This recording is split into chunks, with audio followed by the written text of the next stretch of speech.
Dr. Bullock is out this evening doing a Master Cattleman's program. So he asked me to host this evening with Dr. Anderson and Dr. Van Valen. And Kevin is going to kick us off. Kevin, are you back and ready to roll?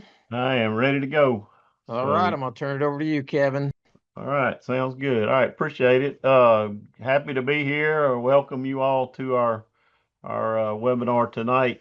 Just to give you a little background of how this all came to be, Donovan Pigg, who works for Farm Bureau, he's a commodity livestock specialist at Farm Bureau, called back in the fall and actually got to give him credit for the idea. He said he thought it would be good if we could, with our cow calf producers especially, finally in a situation where we may have a little bit more disposable income, if you want to put it that way. What maybe we could present something, look at some strategies on maybe how to, invest a little more into our operations and whatnot. And then we both automatically thought of Jonathan Shephard to come and help us from a tax standpoint, because that's and so what I'm gonna do tonight is just kind of pick you, maybe stimulate a little thought on what maybe some ideas you might can spend some dollars on. I won't take too much of Jonathan's time, and then I'm gonna turn it over to Jonathan, and we're gonna talk taxes, or he's gonna talk taxes, and we'll go from there. So let's go ahead and get started. So we are in a very interesting part of the cattle business that I've never experienced before.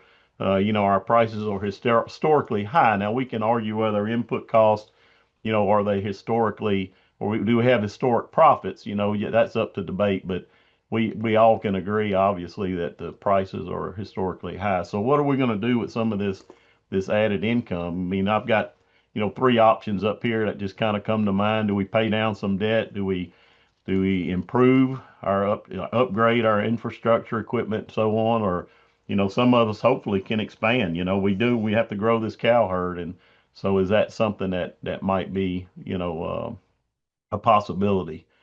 So what I'm going to talk about just briefly here to set the table there for Jonathan is talk more about the middle one there is what are some things maybe we can do from an infrastructure upgrade, maybe some extra equipment or different kind of equipment that we can do that can kind of position us in a little better position as we go, as we go forward the next few years. We all know these prices won't last forever, and so we're going to be back to you know, uh, more of a more moderate prices and whatnot. And, how we're going to be able to position ourselves to maybe withstand that.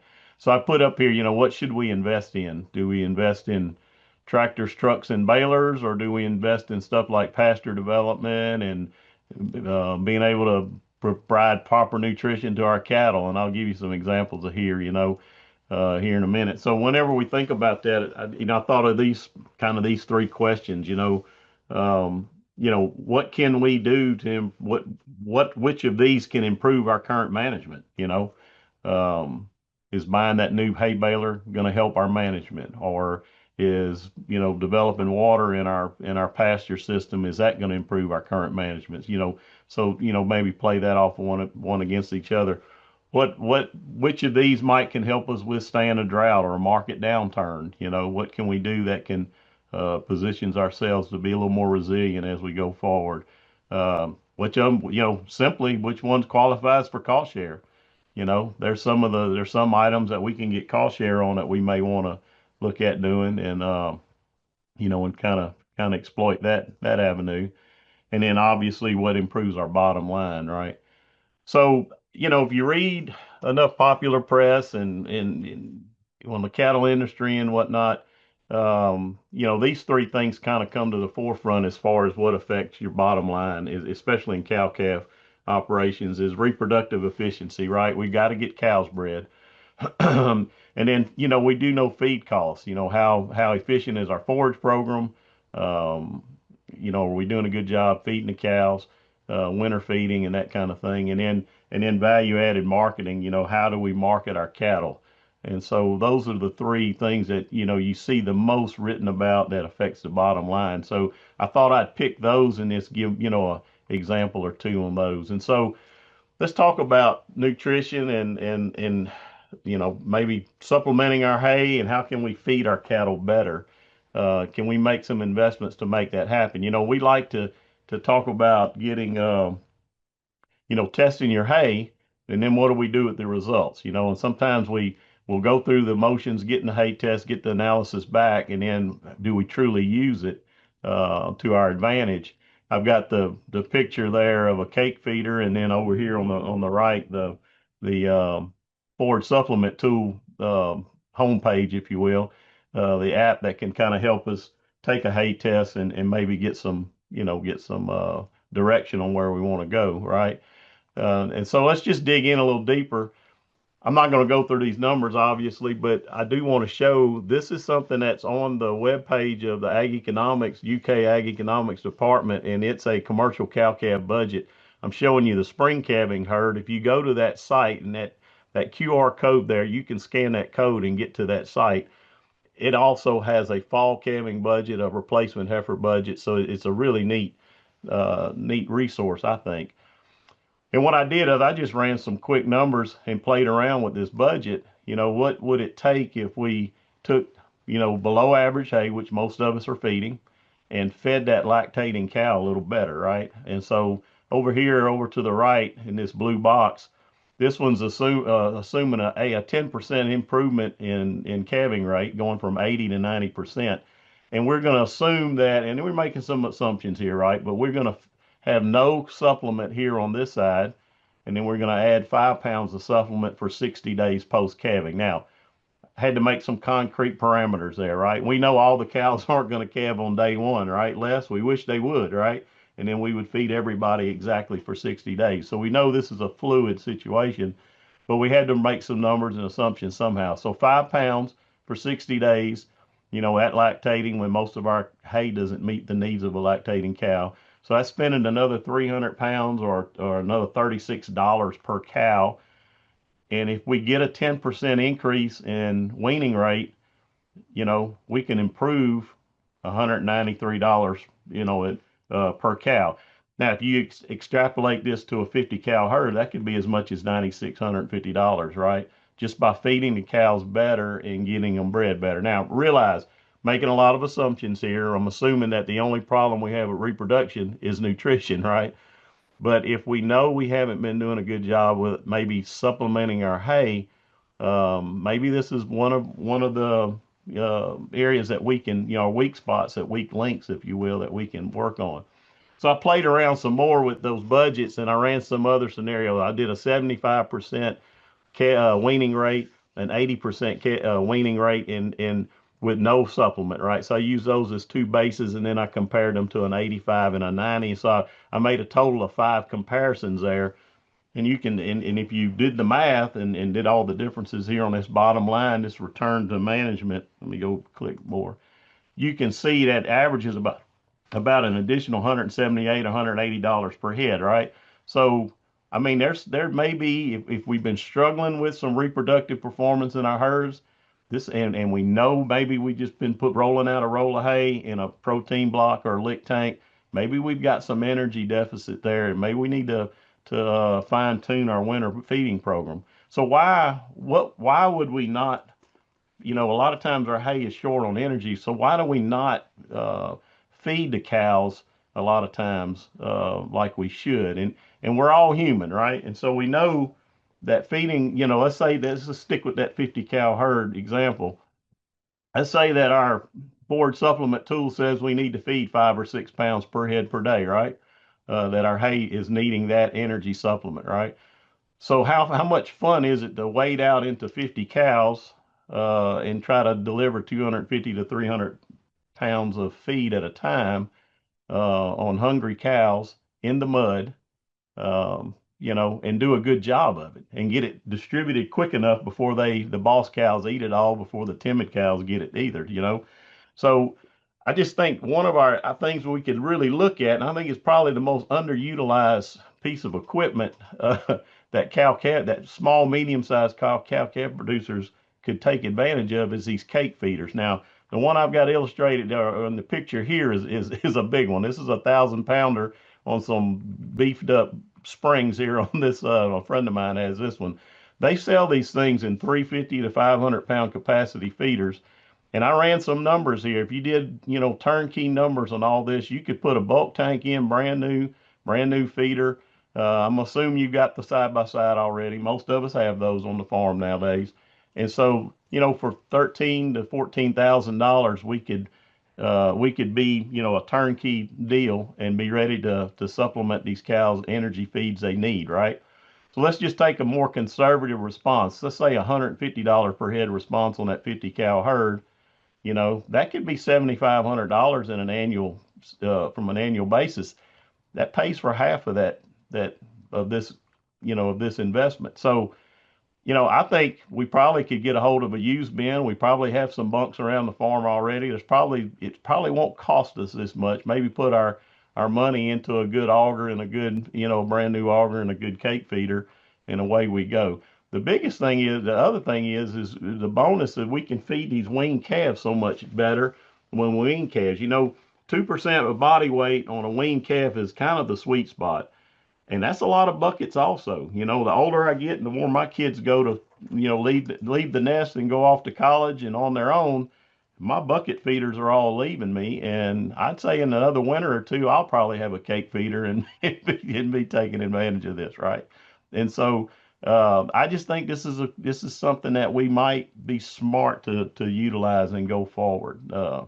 And so that's my song and dance on feeding equipment. Any kind of maybe feeding equipment that make us more efficient. Another way we could go, and I think here's the one that could really long term we can invest in now while we've got some profits, and long term have the most benefit, is pasture development.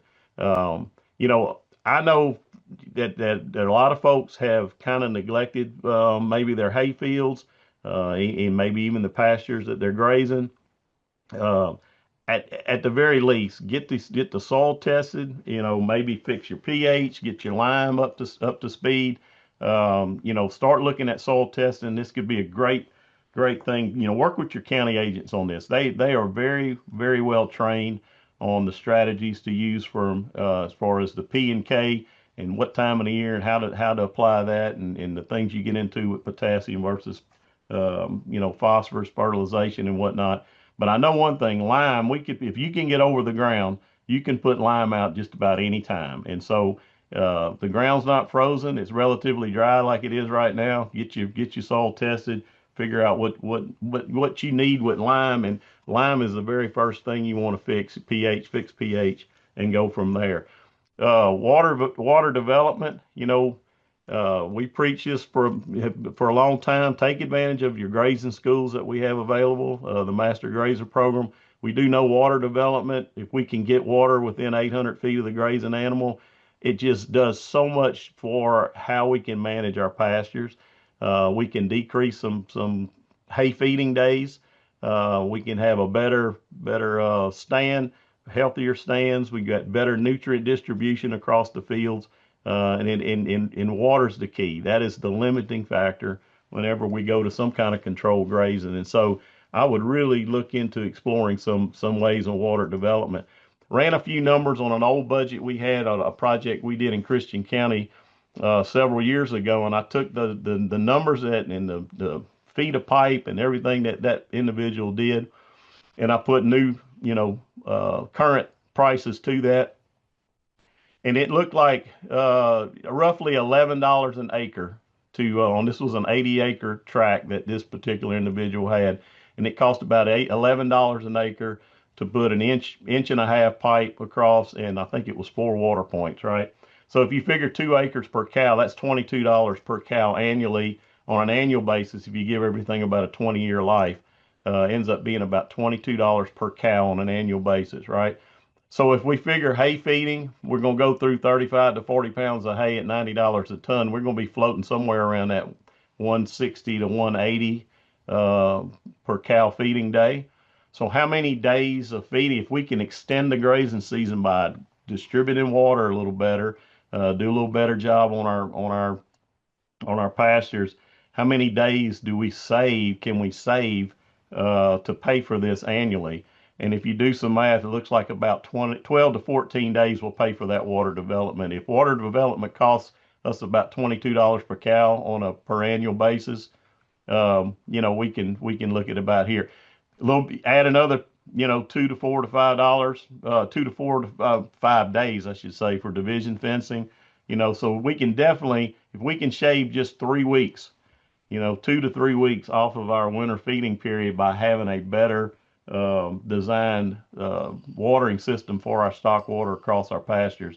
I think this is something that can really open up a lot of potential there to help us be more efficient as we go, as I we go through forward on this cattle cycle, right? The last thing I'm gonna hit here, and then I'm gonna turn this over to Jonathan, is maybe bringing in more ground, right? Whether it be that hay ground that's never been fenced, that we've just always had hay on, made hay on, or maybe some crop ground. Maybe we've got some crop ground that we can get a water point put in and get a fence around. I used a $4 a foot fence, which is, Cadillac price fence, and you may not even have to go quite this extensive, but a fixed knot type fencing, perimeter fence, that's going to cost you in that $25 to $30 per acre, depending on the size of the track and how it lays, right? Uh, on a 20-year life, you're going to be in that ballpark, right? If we could get, I don't know, 45 days of extra grazing, whether that be cover crop, whether that be some fall grazing on what has historically been a hay pasture, just open. It may right now pay to get this type of resource fenced. And obviously, you wouldn't have to fence all of your crop ground, right? But if you could fence 50, 100 acres of your crop ground, or fence that hay field you've been historically using, I mean, if you do the math, just the fencing cost ends up being about 60, 70 cents per head per day, versus what, $1.60 per head per day hay feeding. Just some of the things that really just throwing some ideas out there, other than just buying equipment, other than buying, the balers and all that stuff. And I'm not trying to belittle that, may have to make some of those good purchases, but I think if we can be smart about what we invest in to position ourselves for how we're going to go and be more resilient from a business standpoint with our cow herd as we go forward. I think, and it may be even giving us a little opportunity to maybe expand the herd a little bit too. So just something to think about. Um, with that, I am going to turn this over to Jonathan. Kevin, Jonathan, go ahead. A quick question for you came in. Can you explain what a cake feeder is? Cake feeder. All right, let's just back up and I'll show you. Uh, a cake feeder that can everybody see this picture here? This might be the clearest picture I have. Gotcha. Uh, this it's a feeder that sits on the back of anything. It can be on the back of a truck, be back of a tractor. Um, they're making small ones now that have been for years now that can fit on the back of these side by sides, and it holds feed here and it has an auger on the back side. Right here's a picture down here. I don't know if y'all can see my cursor down here. This one's on the back of an old flatbed truck. This is a little bigger one, right? So to have one, you need a bulk tank and an auger to get it filled up, and it has an electric auger, and you can go out into the field, obviously with the side by side, and deliver feed out the side. The auger is actually on this one. The auger's here's the gear or whatever of the auger here on this side. The actual output spout is on the opposite end of this cake feeder, and you can see, and so you can deliver feed from the seat of the vehicle without having to get down in the mud and slugging around carrying 5 gallon buckets and trying to, getting your feet stuck in the mud and that kind of thing. So that's that. Some people call them cube feeders, cake feeders. Uh, most of the people in our part of the world, I know you see them running around up and down the road in central Kentucky. Most of them around here are backgrounders that have these. I just think that we probably, from a medium size, small medium size cow calf producer, we probably underutilize this little gadget right here. I think it's something that could really um, help us do a little better job. We'd be more apt to do a better job feeding our cattle. Energy feed, which, in energy feed, we need pounds. You got to feed pounds. I mean, we can fix protein pretty quick with convenience type protein supplements and blocks and whatnot. But when it comes to needing energy in the cow, we're usually talking 3, 4, 5, 6 pounds of an energy feed, a soy hull, or cracked corn, or a commodity mix. And that's just a pain. It's just a chore to get that delivered to cows. I mean, it really truly is. Um,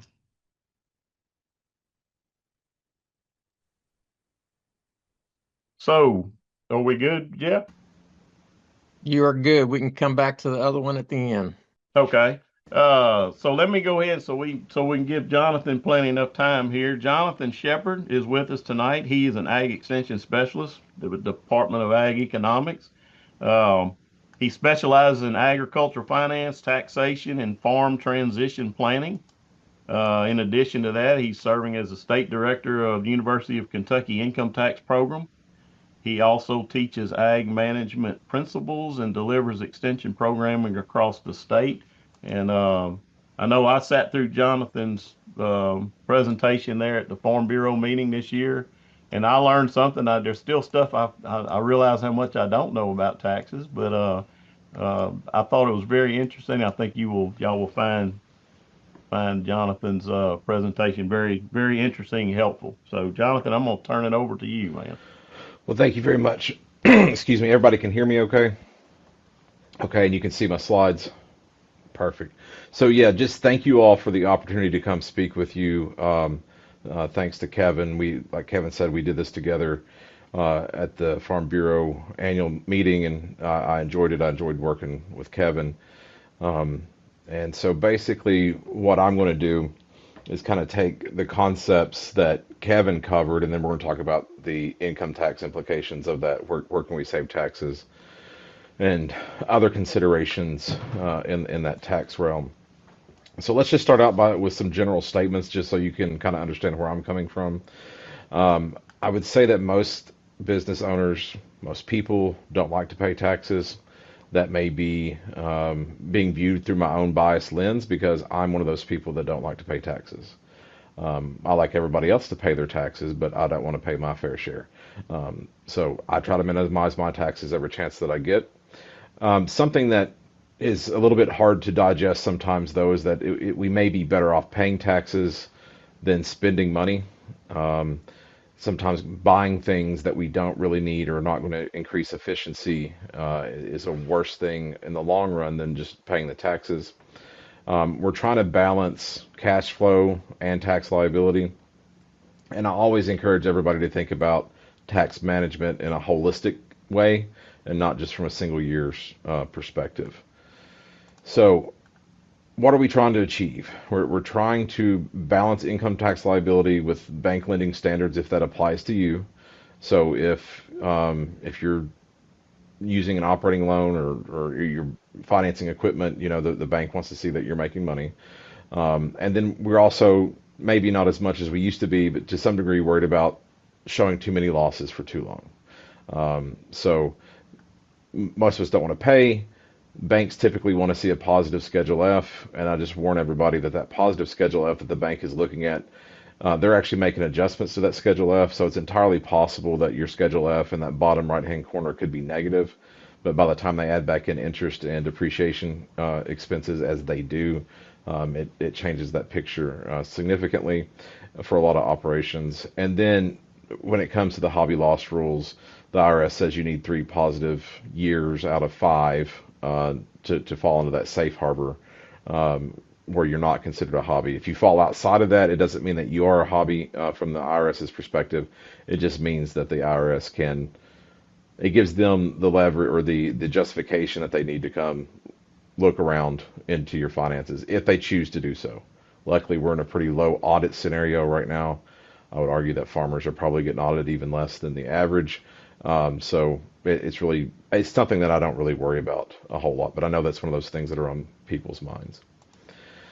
So let's talk through some potential options to manage higher farm income. So everything that you've seen here, so paying down debt, um, improving, upgrading, expanding pasture development, are all things that Kevin has talked about. And then the last four things on that screen are just a few other things for you to consider, different ways to attach that attack the tax liability. So we're going to walk through these one by one. Paying down debt. So in general, there's no tax savings associated with paying down debt. Interest is deductible, but principal is not. But this all comes down to how you view debt. If paying down debt is one of your goals in these higher profitable times, it is a great time to service that debt.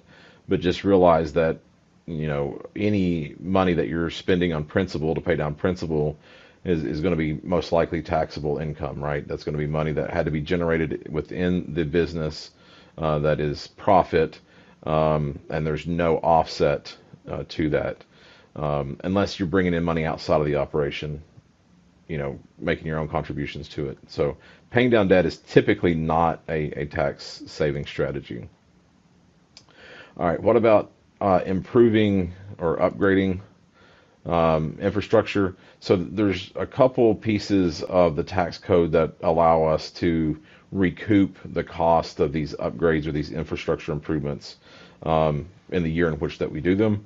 So the first of which is Section 179. Our current limit on Section 179 is $2,500,000 with a phase out of $4 million. If you're not familiar with Section 179, or you're not familiar with the language as far as the limit and the phase out, basically what it means is that as long as you don't spend over $4 million in eligible 179, so let me rephrase that. As long as you don't spend more than $4 million on Section 179 eligible purchases, then you can take up to $2.5 million in 1 year. And then if you do go over that $4 million limit, then or that $4 million phase out, your limit is reduced dollar for every dollar that you're over the $4 million. So yet another way to say that is if you spend $6.5 million on eligible equipment in 1 year, then you've essentially taken yourself out of the pool for using Section 179 that year. That's not a problem for most operations. Most of us are not spending $6.5 million in a single year on equipment or infrastructure upgrades. Also, as a reminder, Kentucky is still at $100,000. So there is limited effectiveness on the state side, but it's a very powerful tool on the federal side. With the One Big Beautiful Bill Act that passed, Section 179 has now been is going to be adjusted for inflation, with 2025 being the base year. So you'll see that $2.5 million limit and that $4 million phase out tick up each year a little bit as inflation goes up. So to use Section 179 in general, it's qualified real property is the way that the tax language is.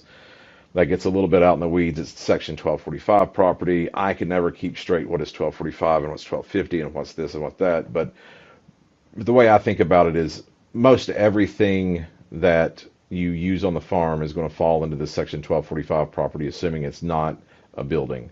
So think things like machinery, equipment, your breeding livestock, fences, grain bins, those cake feeders like Kevin was talking about, the side-by-side, the storage bin for the cake, all that would fall under this Section 1245 property.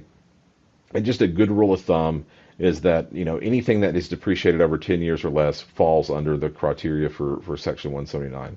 There's a couple exceptions to that, but it's not worth getting into the weeds on what those are because they don't apply to most people. So in general, all of your farm equipment is going to fall into that Section 179 eligible situation. The other tool that we have at our disposal is bonus depreciation. So bonus depreciation, in a way, works similar to Section 179, but there's some very distinct differences. Section 179, you are writing off dollar amounts. So you're choosing, if I bought a $50,000 tractor, I'm choosing to write off $50,000, or I could write off anything between $1,000 and $50,000 associated with the price of that tractor. When it comes to bonus depreciation, we're doing things on percentages, and with the One Big Beautiful Bill Act, bonus depreciation has become permanent at 100% for everything purchased January 19, 2025 and onwards. If you purchase something in January of 2025 and it was before January 19th, you technically don't qualify for this. I would just lie and pretend like I purchased it after January 19th. Don't don't take my advice on that. I'm just telling you that's what I would do personally. So, like I said, it's been made permanent, and by permanent we mean it's going to take congressional action for it to change. So, this was a big deal with the One Big Beautiful Bill Act in the sense that bonus depreciation was sunsetting. It was going to sunset in 2026. It was going to go away completely. Now that it's quote unquote permanent, we have something to plan with. The only way that it's going to go away, like I said, or any changes is congressional action, and typically we have some heads up on that, so it just gives us a longer view, and we can plan a little bit better. Bonus depreciation does not exist for Kentucky. Another nuanced thing with bonus depreciation is well, if I'm going to be technically correct, you have to elect out of it. So every taxpayer has automatically elected into bonus depreciation, and then you have to elect out of using it if you don't want to use it. And you make that election on a class life by class life basis. What that means is you can't say that you bought two tractors and they're both depreciating over 5 years. You can't choose to use bonus depreciation on one and not the other. You have to use it on both. There's some tricks you can play with that to get things outside of certain class lives. But the nice thing about it is that it goes up to 20 years. So you can use bonus depreciation on a general purpose ag facility. So you build just a general purpose barn, it's not a single use ag facility. It's going to depreciate over 20 years. You can depreciate all that in 1 year if you so choose under bonus depreciation. So between bonus depreciation and Section 179, we virtually have unlimited ability to write off any kind of upgrade or equipment expenditure that occurs. Now, there are consequences to doing that, and I shouldn't say there are consequences. There are potential consequences of doing this. So I'm going to walk you through a real quick example and try to drive home the point that if we're not looking with tax management and cash flow management in the same lens, that we can get ourselves in trouble doing this. And this is especially true if you're financing equipment. So saving taxes in 1 year is nice, but what is the impact on future years? So if you'll just bear with me here as we go through an example, a little made-up story. Let's assume that in 2024 we purchased a tractor for $100,000. We financed that tractor at 8.25% for 5 years. If you run the math on that, that's roughly $25,300 a year in principal and interest. I'm going to skip over the depreciation schedule here because I'm going to show it all together in a second. And then assume in 2025 that we make an additional $65,000 purchases in the equipment realm in terms of purchasing a hay rake and a mower conditioner. We finance that as well over 5 years. So that's an additional $16,327 in principal and interest that we have to pay annually. And so if we just look at what this looks like is in terms of what our cash commitment is to the bank and what our depreciation our depreciation deduction is. So if you look here, in 2024 when we purchased the tractor, we've got that payment, and then we add the hay equipment on here. So we're ranging from 25,000 principal and interest, and then we jump up to 41,600. And then look over here in the far right hand column. This is what your depreciation amount is with these pieces of equipment, assuming that you've set them up on standard depreciation, 5-year class life, 200% declining balance, which is by and large the standard convention that everybody uses. And what I want to point out here is even though these numbers do not match exactly, even though the principal and interest amount does not exactly match the depreciation amount, they are still pretty close for the first few years. Why does this matter? This matters because of the principal and interest, and I should have broke this out, I guess, but I didn't. I mean, the interest that you're paying on these payments is a straight line item deduction, but the principal portion is not, okay? So if you had written that tractor all off in 2024, and then you wrote all the hay equipment off in 2025, you would still have principal and interest payments from 2026 through 2029, and you would have had no depreciation to offset those principal and interest payments. And I really should be more specific and say you would not have any depreciation to offset the principal portion of those principal and interest payments. That matters because assuming the farm is standing on its own and you're not contributing cash into the operation, the only way that you can generate cash to pay the principal portion of these loans is through profit. You have to generate the cash somehow. So it's going to have to come through something that you've sold, done, that's going to be a taxable event. So you're generating cash, you're being profitable, you're paying the bank, but you have no expense to offset that. So you can automatically get yourself into a taxable situation in future years by writing off equipment all at once. There is no rule of thumb here. Some people like to say you should always use Section 179 or bonus depreciation. Some people say you should never use it. It's going to depend on your individual operation. It's going to depend on what your off-farm income is. It may make total sense if you've got an off-the-farm job or your spouse has an off-the-farm job to create a loss on the farm through Section 179 or bonus depreciation to help offset the earned income that comes off the farm. So just be wary of that, because you'll see all kinds of sales pitches when it comes to selling equipment. You know, they'll tell you what the price is, and then they'll tell you what your tax savings are going to be. They're just guessing, right? They're just looking at marginal tax rates and applying that to the cost of whatever you're buying. And in your situation, depending on if you're going to have a loss or not, it may not be any taxable benefit to you to do that. But just keep that in mind. It's one of my pet peeves, and I don't want to get on a soapbox here. But I will also remind you that you're always going to spend more on the equipment or the upgrade or whatever the case may be than what your tax savings are. So in other words, the best that you can do with Section 179 or bonus depreciation is to save the same percentage as your marginal tax rate on the purchase price. So if you write off a $100,000 tractor and you're in the 21% marginal tax bracket, best case scenario is you're going to save 21% of that $100,000. So there's always that you're going to spend more than what you save. That's not a bad thing, like I said. That doesn't mean you shouldn't do it. Just be aware of that and try not to get yourself into a situation where you're going to create a cash flow issue for yourself down the road. If you're not financing stuff, that's a whole different conversation, right? None of this really kind of matters at that point. Okay, I've covered that. I'll cover that as well. So just a reminder of our marginal tax brackets. And as a reminder that we are a progressive taxed society in the sense that, you know, whenever you look at your marginal rate, you're not paying 32%. Let's say that you are married and you're in this $394,600 to $500,000 income range.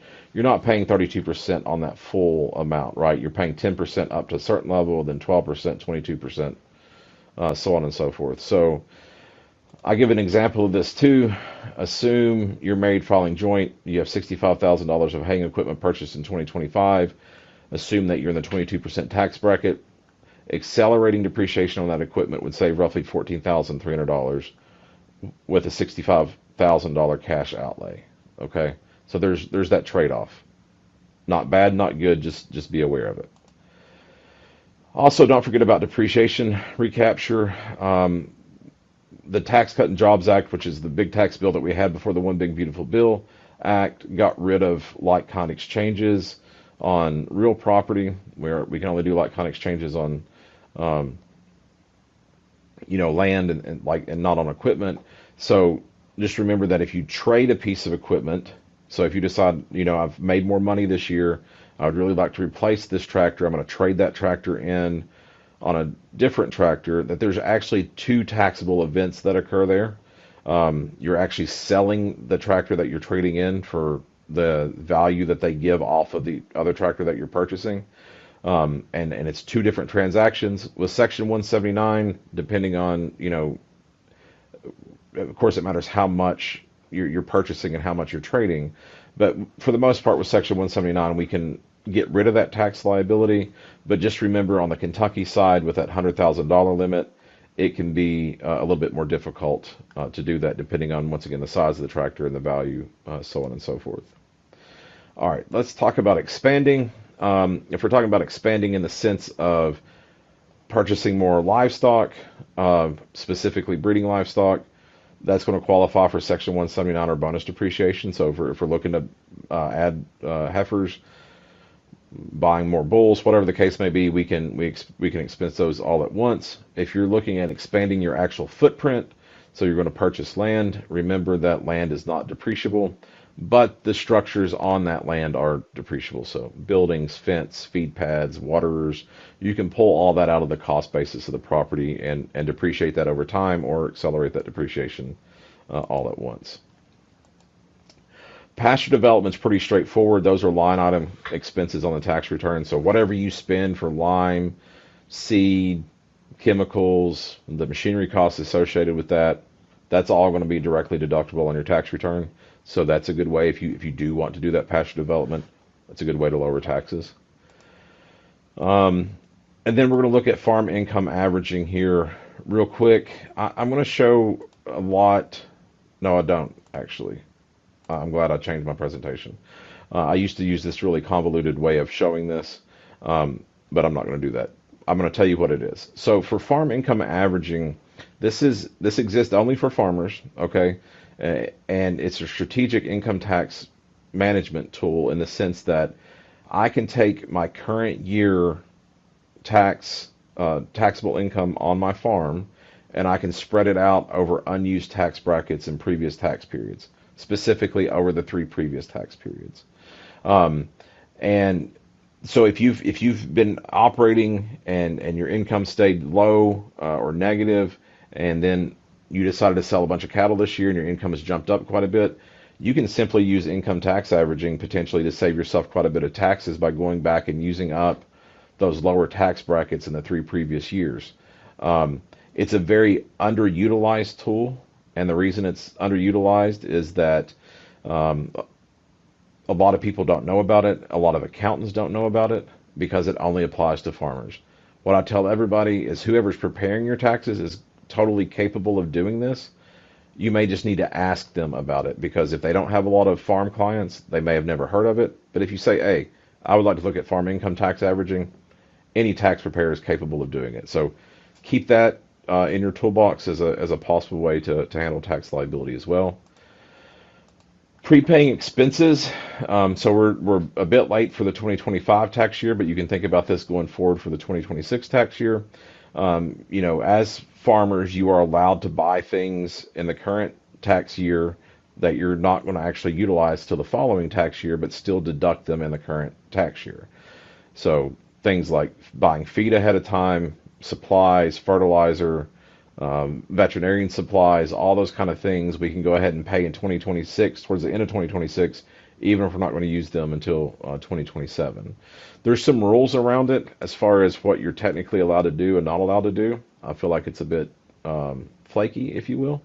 And specifically, you're only allowed to deduct 50% of your current expenditures. So another way to say that is, if you spent $10,000 on lime in 2026 and applied it in 2026, technically you can only spend an additional $5,000 for what you're going to use in 2027. But there's these exceptions that apply to this, and my favorite one is number 2 on the screen, and it says you can exceed this 50% deduction limit if there have been a change in business operations caused by unusual circumstances. That's really vague language. What is unusual circumstances? Too hot, too cold, too dry, too wet. I never really worry about getting in trouble going beyond that 50% limit. Remember also that when it comes to prepaying expenses, interest is never going to be deductible beyond the end of the tax year. Most places won't let you pay beyond what's accrued by December 31st anyway. Sometimes you'll see people just go to their favorite co-op and give them a check for an X number of dollars. That's technically not allowed. It needs to be tied to a specific quantity and price. So if you're going to prepay something, have them write you up an invoice that says you bought X number of tons of feed at X number of dollars. You are completely allowed to make that transaction on December 31st and then go back to the co-op January 1st and be like, you know what, I changed my mind. I don't want that feed. I'm going to take all that feed cost and put it into fertilizer. That is totally legal. It's just whenever you make this transaction, it needs to be tied to a quantity and a price, even if you change your mind later. Two other things that we'll talk about here just real quick. Managing self-employment tax. And there's two ways that we can think about doing this. One is through self-rentals, and one is through commodity wages. I like self-rentals. So self-rentals do require you to set up different entities. So, different LLCs is my favorite way to do it. And so this is just a very simplified example here. We've got Jim and Jane Smith, and then Jim and Jane Smith have set up a Smith Farm Trucking LLC and a Smith Farm Cattle LLC. And so Jim and Jane Smith own all the assets. The Smith Farm Cattle LLC rents the land and cattle from Jim and Jane Smith. Smith Farm Trucking rents the trucks from Jim and Jane Smith. And I do have to give you the disclaimer that I'm not a lawyer. This is not legal advice. But we do this all the time in agriculture. And so you can basically rent anything from yourself. There's a lot of rules around it. You can't charge more than fair market rent. On it, you have to have a lease between Jim and Jane Smith and these two entities, and there's some very specific language that has to be in those leases. But doing this allows you to recharacterize ordinary income that would have normally been recognized by Jim and Jane Smith and bring it back into them as rental income, which makes it no longer subject to self-employment tax. So it's a good way to save 15.3% of taxes on your self-employed income for just a little bit of hassle. So keep that in mind. Is it legal? It is legal. It's been through the tax court. We've got very clear guidance on what is acceptable and what's not acceptable as far as the leasing structures are concerned. There's still some vague language around what fair market value is, and there's always questions about how do you determine that. But it is completely legal. You're not going to go to federal prison for doing this because it's already been tested through the courts. So that is a good option if you're trying to save self-employment tax. Lastly, what are commodity wages? So you technically can pay yourself in commodities and not dollars. Or your employees or your family members. And so instead of writing a paycheck, you literally sell them, or their wages are calves, or their wages are grain, or whatever the case may be. There's some specific rules around this as well. During that transaction, the employee or yourself must be subject to market risk. And for whatever reason, the IRS has determined that 14 days seems to be sufficient. So if you were going to pay your child for their work and you were going to pay them in calves, and payday is tomorrow, they would technically take possession of those calves tomorrow, and then they could liquidate those calves 14 days after that, and everything would be above board. You do need someone who is well versed in commodity wages to get things set up. You still have to send W-2s, even though you're not trading dollars, you're trading commodities. And then I also like to just remind people that not paying Social Security tax, while it may be very attractive, there's some downfall potential to that as well. Specifically, if you don't have if you don't have retirement, if you're not investing outside of the farming operation and Social Security. But also, I like to remind, especially young producers, that maybe don't have accidental death insurance, or they don't have sufficient life insurance. Just as a reminder that your dependents can draw on your Social Security if something happens to you. So if you have an untimely death, those survivors can draw on your Social Security until they turn 18 years old. So that's just something to keep in mind on that. And then I said I got one thing. I promise this is the last thing, or two things. I lied. You can also think about funding retirement. So if you haven't been funding retirement, you could think about setting up a simplified employee pension plan, which is going to take pre-tax dollars and put it into a retirement system for you. You could do a traditional IRA.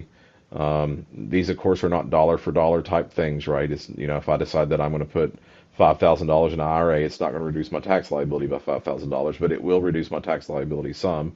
The nice thing about a simplified employee pension plan or a SEP plan is that you can contribute a whole lot more in a SEP than you can an IRA on the pre-tax dollar side of things. But I will also warn you that gets difficult. Setting up a SEP gets difficult if you have employees. So if you have W-2 employees, everybody has to be a part of the SEP plan, so on and so forth. Other thoughts? If you're looking to build a building or some kind of storage facility, some kind of feeding facility, you can think about leasing a building. So, and most of your larger ag lending institutions have these tools available. There's a lot of details to it, but basically, I could build a barn on my farm, and instead of taking a loan on it, I just pay a lease payment to the bank over a specified period of time until I have paid that off. There's reasons to do it, and from a tax management perspective, not so much anymore because we have bonus depreciation, but it can help you maintain some higher working capital. You don't have to worry about involuntary conversion rules as much. And I'm sorry, those two things are not really related to that. But so those are some options. I will leave it at that. Those are some options to manage your taxes. You have a lot of tools in your toolbox right now. So I'd be happy to take any questions that you may have. Questions for Jonathan, you can type those in the chat. Kevin, I hope you're still on too. We had one question that came in, Kevin, during yours about anyone have any experience with the no fence or other wireless type fence products. So, Kevin, do you want to I do tackle that not. one first? I do not. I know, and Katie, I don't want to put you on the spot, but I know I think she's researched a little bit of those. Uh, Katie, you still on? I don't know if you can shed Yep. any light on that. Yeah, I'm here. So I don't have any personal use of them, so I can't kind of vouch for the systems from that perspective. But I do have some interest in trying to demonstrate some of those types of systems.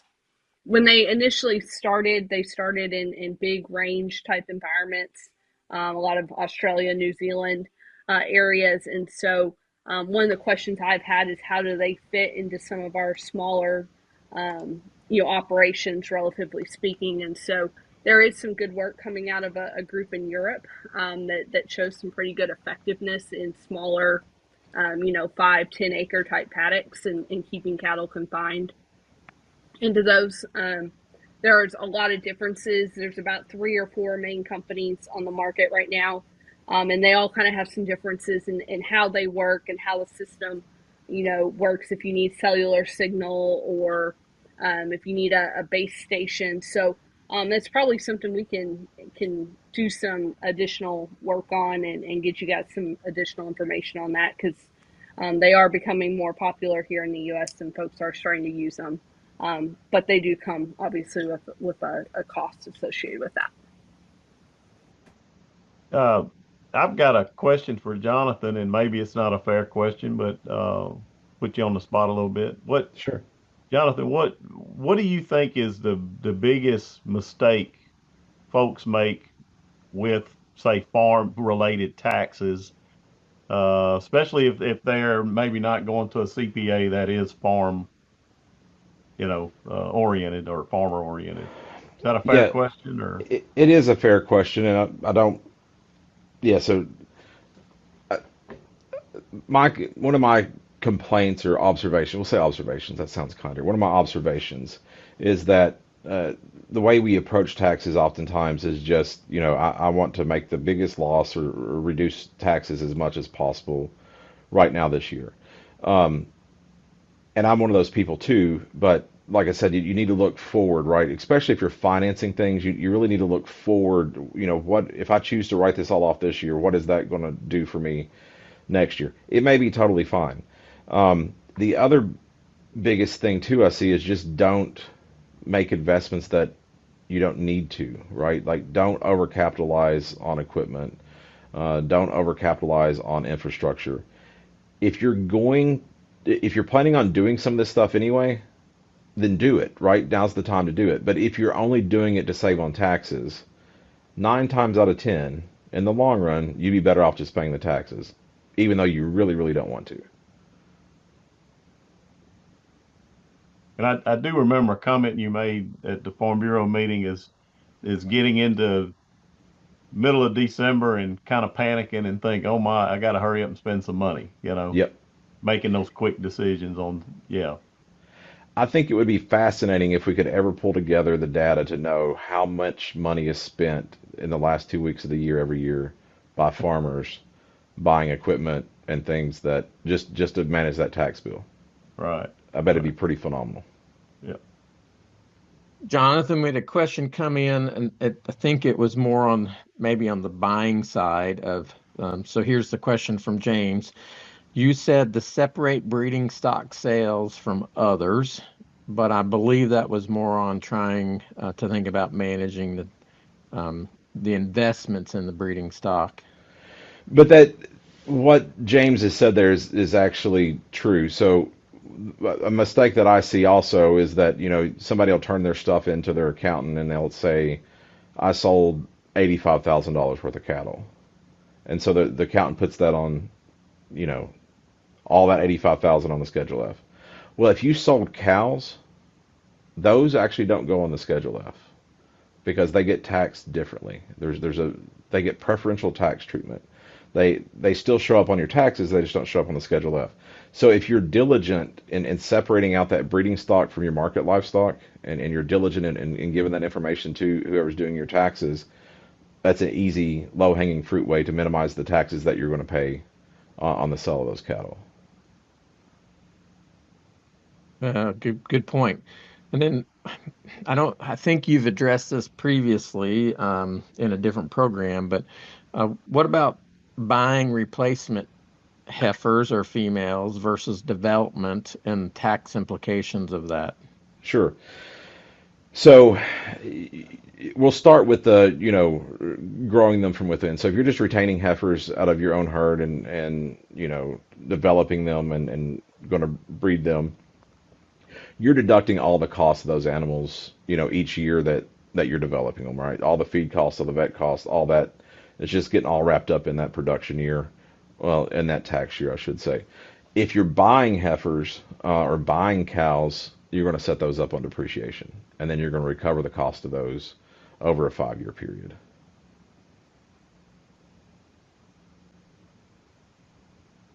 Any other questions for either Kevin or Jonathan? And I normally say, feel free to reach out if you have any questions. I typically come up with my best questions at about 3 o'clock in the morning when I have insomnia, and I try to remember to write them down. So if you have questions after this, by all means, reach out to me. I enjoy talking about taxes. It's about the only thing that I'm really good at. I mean, I farm too, but I think I do taxes better than I do farming. So just feel free to reach out with any questions that you have. I'll be happy to answer them for you. Fantastic. Kevin, any last thoughts? No, I'm good, Jeff. Just again, I appreciate Jonathan coming. Little different subject than we've had on our webinars. I think this was interesting. So Not too many years we've had to worry about income, Kevin. that's a good point. That's a Good very point. fair point. Yep, yep. And just as a reminder, use that CAPE code that we put up there, UK Money. Again, run it by your county agent. Make sure that they'll approve the evening's program for your CAPE educational requirement. But you just need to use that code UK Money, and Dr. Van Valen, any last thoughts? Nope, I'm good. All right, everybody. We will see you next month on the evening of February the 12th for a great discussion on the impact of bull development and semen quality. With that, everyone have a good night and enjoy the rest of your week.